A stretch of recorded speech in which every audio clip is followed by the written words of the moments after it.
Now we are going to study about Pythagoras theorem.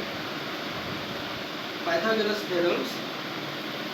In a right angle triangle, the square of hypotenuse is equal to the sum of the squares of the other two sides or remaining two sides. In a right angle triangle, the square of the hypotenuse is equal to the sum of the squares of other two sides or remaining two sides. Now we explain by diagram. Diagram is PQR. In triangle PQR, angle Q is equal to 90 degree. So side opposite to 90 degree means PR is known as hypotenuse. So according to Pythagoras theorem, in triangle PQR, PR square is equal to PQ square plus QR square.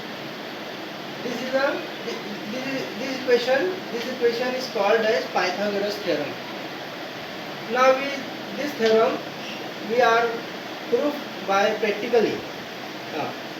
Here we draw triangle PQR. We draw in the square of PR. Square of PR means square of hypotenuse. Square of hypotenuse means how much? There are 25 squares. There are 25 squares. So PR square is equal to 25. Equation first. Square of PQ. Square of PQ means side 1. Side 1. How much square? 1, 2, 3, 4, 5, 6, 7. There are 16 square. There are 16 square. So PQ square is equal to 16. Square of QR. Square of QR. How much? How much? There are 9.